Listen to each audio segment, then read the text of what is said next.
10 बोरिया गांजा भी आ जाई। अरे अविनाश, तू तो बढ़िया काम करा था बाबूजी। अरे वैशाली। जी बाबूजी।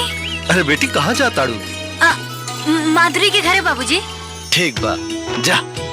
हाँ। मन खुश हो गई। बेटिया बिल्कुल गुड़िया रानी लगा तारी। अच्छा भइल बाबूजी, वैशाली के शहरी रहन सहन बदल गईल। अचानक वैशाली में परिवर्तन कैसे आयल? सोचे वाली बात बा। उदय तू नाके सोचताड़ा।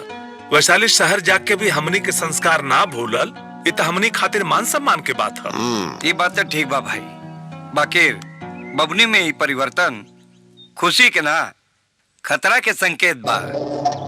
जब का बकवास करता रे? 16 आना सच कहता नहीं।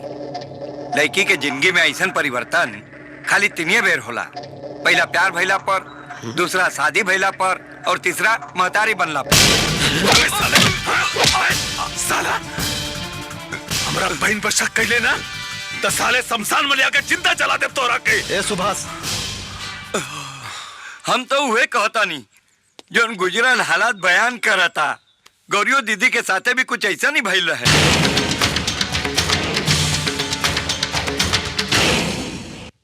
नीमन से सेवा करो तो मेवा मिली, बुझाइल?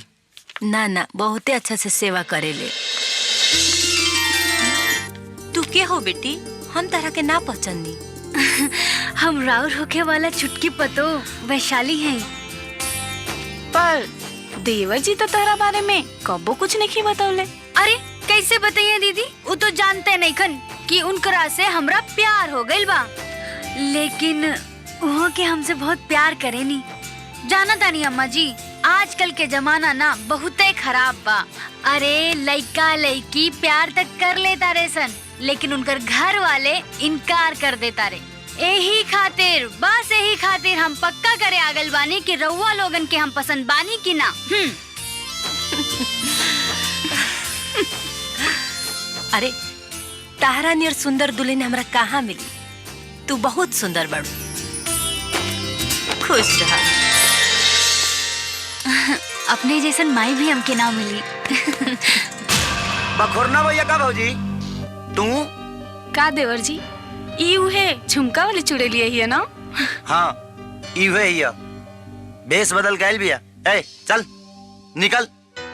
आय हाय, घरे से तो निकाल देबा, लेकिन हमके अपना दिल से कैसे निकलबा हो? ए हो हमार खेसारी, आई लव यू यार। ए हाँ?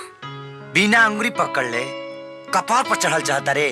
देखा, ढेर चोना बना मत करा। अम्मा जी अपन पतो बनावे खातिर राजी हो गइल बानी। अब तू हाँ कर दे ना यार। अम्मा जी समझाई ना।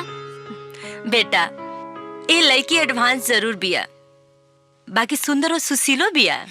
देवर जी जोड़ी टंच बिया। माई, बिलाई के खाल के भीतर छुपल ए सिरनी के तू लो नहीं खा जाना। 1 नंबर के घमंडी, 2 नंबर के बेरहम, और 3 नंबर के बेशरम हिया। राउ डांट फटकार हमके बदल देले बा, और अब हम शुद्ध रूप से प्रेम पुजारन बन गइल बानी। पुजारन बन गई। अरे भाई, ये बहुत संस्कारी लड़की भी है, तहार हमेशा ख्याल रखी। भैया, ए नौटंकी बाज के तू नहीं खा जाना। ये अंगार यादव के बेटी हिया। अम्मा जी, हम अगर अंगार यादव की बेटी हैं, तई में हमार कौन दोस्त बा? तनी बताई ता। आ लोग हमार बाबूजी के धन दौलत से जरेला, तई में उनकर कौन दोस्त बा? सब गलती तो हमार बा।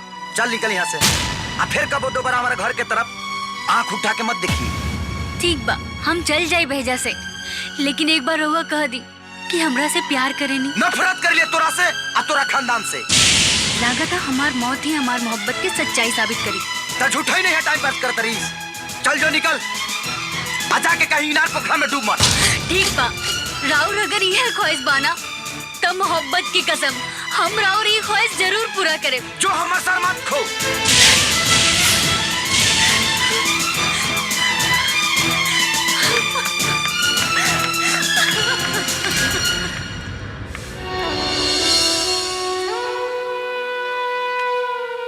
देखो खेसारी, ये लड़की के मोहब्बत के जुनून ई बात के गवाही देता कि तहार चाहत एकरा नस नस में खून बन के दौड़ता। देखो खुद के जान ई तहरा पर कुर्बान कर दो, ए से पहले बाबू एकरा के जीवन दान दे दो। बेटा ये तू कैसे शिक्षा देता रहा? अंगार ये रिश्ता के कबो मंजूरी ना दी। अम्मा जी, रिश्ता तो भगवान बनावेला, अंगार कोनो भगवान नहीं खे, एगो मामूली इंसान हुआ। देवर जी, अगर तोहरे दिल में ओ लड़की खातिर तनिको चाहत बाना तो जाके ओकरा के अपना ले, जौन होखी तौन दिखल जाई।